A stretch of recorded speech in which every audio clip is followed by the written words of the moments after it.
All right, thanks for joining us on Valley News Live. We're tracking storms that are working their way out of the I-94 corridor and just pushing south, and just issued by the National Weather Service.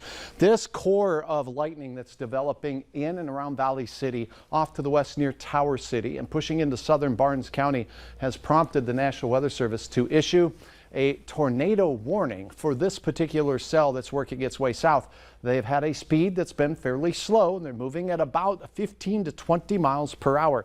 And we see a little area here where there's a bite taken out of the storm not far from Fingal. I'm going to get some more information on this right away because it just popped up as we went to break. So you have the very latest. First and foremost, according to the National Weather Service here, it looks like the storm is just southeast, 8 miles southeast of Valley City, where the rotation is the tightest, moving south and east at 15 miles per hour. So this little bite out of the storm here is the area we're concerned about, moving south towards Nome and Catherine and Fingal.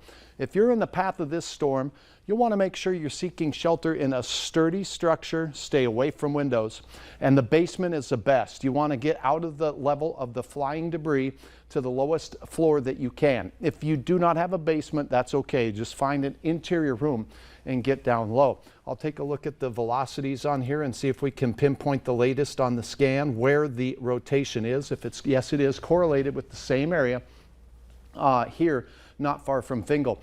There's also some spin showing up on the other cell that's just south of the Sanborn area at this time as well. We're going to monitor these for you, but again, a tornado warning.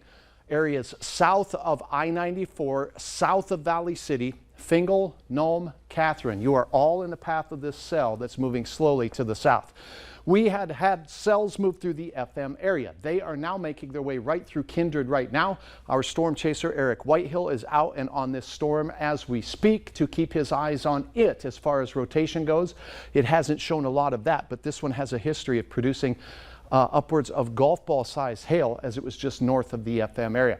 So if you're in Nome, this storm will be making its way into your community here just at the close of this broadcast or in the next few minutes. Again, active tornado warning there. Lisbon, point south through Oaks and on into parts of northern South Dakota. We have some strong storm cells continuing. Initiation of a few more cells here in Richland County right now. And some thunder and lightning from this activity making its way through Lakes Country, but it has remained non-severe. But heavy rain from that, upwards of 1 inch in the greens to maybe as many as 2 inches in some places where you see the yellows. Spottier rainfall here in the valley with our hit and miss thunderstorms. This area has the risk of this severe weather tonight, and pretty much a similar area will have the risk of severe weather for tomorrow. 60s east right now, actual temperatures falling into the 70s now after another day near 90 in Fargo, 87 for Jamestown.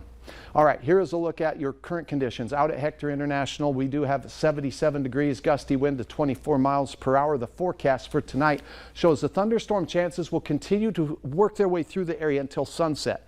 Then we're just going to have the garden variety showers and a few rumbles of thunder into your morning out east. Patchy fog elsewhere. 60s to start. We're on our way up. Once again, the heat returns. Well into the 90s for Fargo. Plenty of mid and even a few upper 80s west. Another day in the 70s. Initial storm development to the west again, and they will track through the valley. And yes, a couple of those tomorrow could be severe. Have your Valley News Live weather app handy as you go through your day. Ramping up temperatures in Fargo from the 60s to 90. Once again, a hot, sweltering day. If we have storms in Fargo, it will once again be very late. Hometown temperatures mainly in the 80s out there. This moose here enjoying some of the summer-like weather west of Edmore. Thanks to all of you for uploading your photos. Temperatures hot through Friday. A little bit of a break through the weekend ahead. Then, as we go into next week, the sizzle returns as we go through. 90s through Thursday, then 80s return. We will have an update coming back a little later on the tornado warning. Again, areas south of Valley City to Tower City, southern and eastern Barnes County, an active tornado warning is in effect for you. We're going to send it to break. We'll be back right after this.